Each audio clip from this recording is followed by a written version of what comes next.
Hola amigos, buenas tardes. Es el 17 de julio del 2020. Estoy en el estudio de radio y de video de Naciones Unidas en Ginebra, gracias a François Subiguer, nuestro técnico, y voy a hacer un resumen sobre dos decisiones que han tenido lugar en la sesión del Consejo de Derechos Humanos que acaba de finalizar en estos momentos aquí en Ginebra. Ese Consejo de Derechos Humanos lo componen 47 estados, como todos ustedes saben, que se van rotando anualmente. Un tercio se renueva todos los años por el voto de la Asamblea General. Ese Consejo se reúne 3 veces por año y ahora está un poco violentada esa organización por el COVID-19, pero son 10 semanas al año. Está finalizando la segunda sesión anual.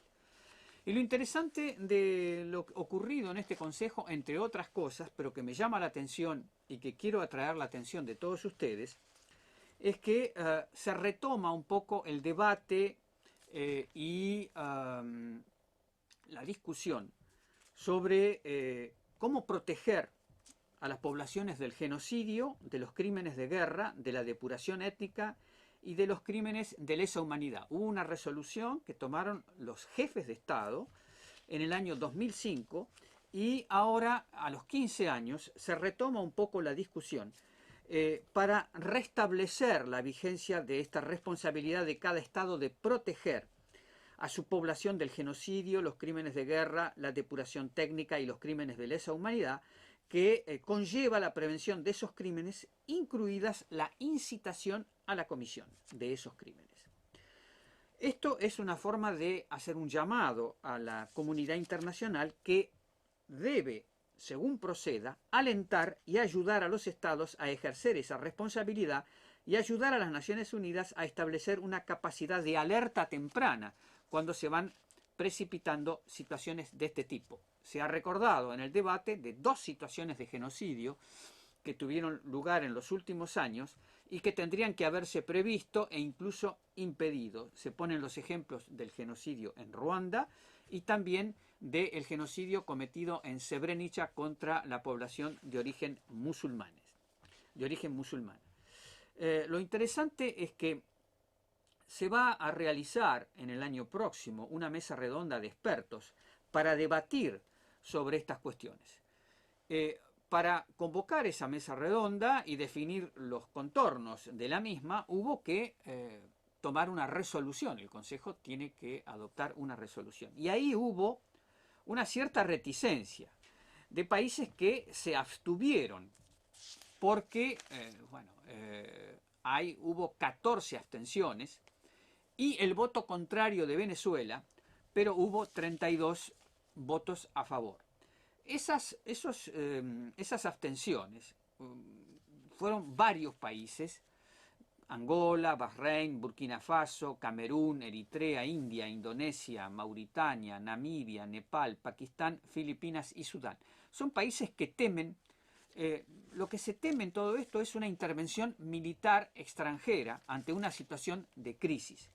Y el ejemplo que aparece de los países, sobre todo los países africanos, es lo ocurrido con la intervención militar en Libia en el 2011.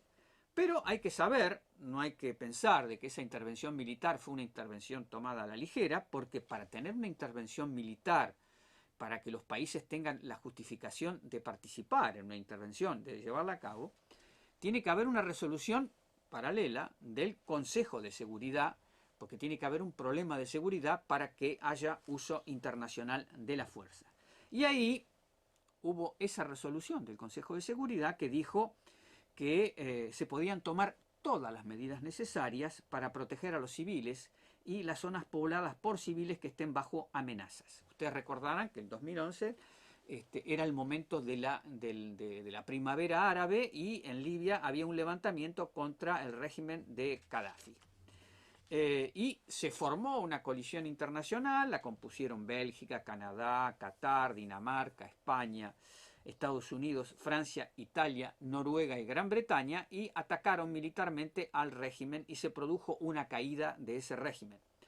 Y lo que más se critica es que después no hubo una reconstrucción.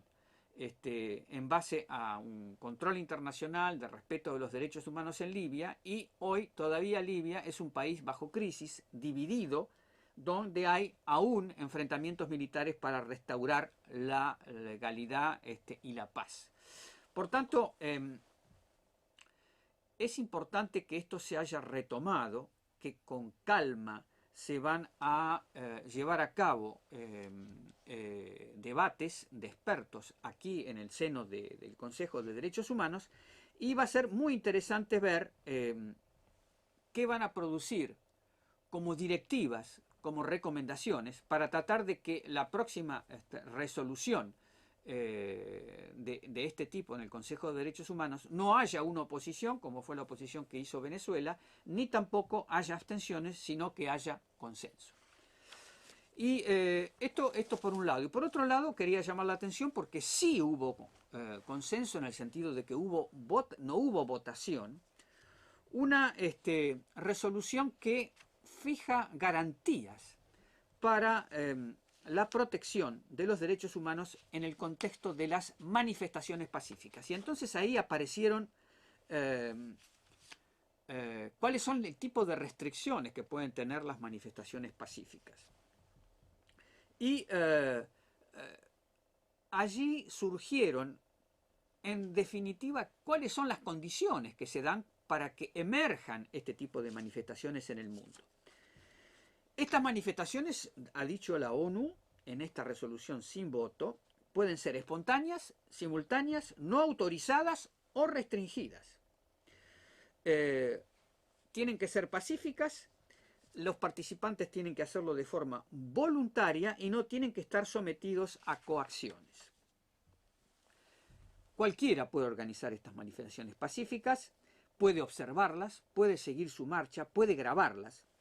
Y no tiene que tener, al realizar todo esto, temor a represalias o a ser amedrantados, hostigados, lesionados, agredidos sexualmente. Y además tampoco puede haber represalias, no solamente este tipo que acabo de decir durante las manifestaciones, sino también a posteriori, como pueden ser las ejecuciones extrajudiciales, las detenciones arbitrarias, etc. Estas manifestaciones es lícito utilizar tecnologías de las comunicaciones de manera segura y privada, de conformidad con el derecho internacional de los derechos humanos. Tienen que permitirse la agrupación física de personas, la protección de sus derechos humanos, incluido el derecho a la libertad de reunión pacífica, de expresión y de asociación.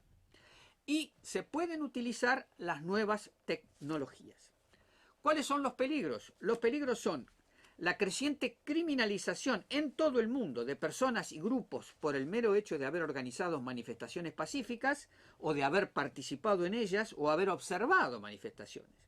Después también cuando hay vigilancia ilícita o arbitraria, es decir, que no está regida por la ley del país, tanto en los espacios físicos como en línea, de personas que participan en manifestaciones pacíficas, entre otras cosas mediante el uso de herramientas nuevas y emergentes de rastreo digital, reconocimiento facial, los captores de señal de la identidad internacional de abono móvil y la televisión de circuito cerrado.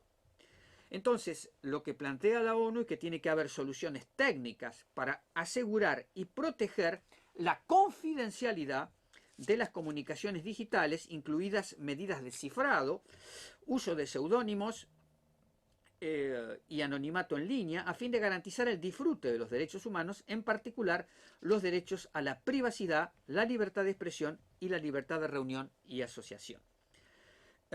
Las manifestaciones pacíficas no deben ser consideradas por los gobiernos una amenaza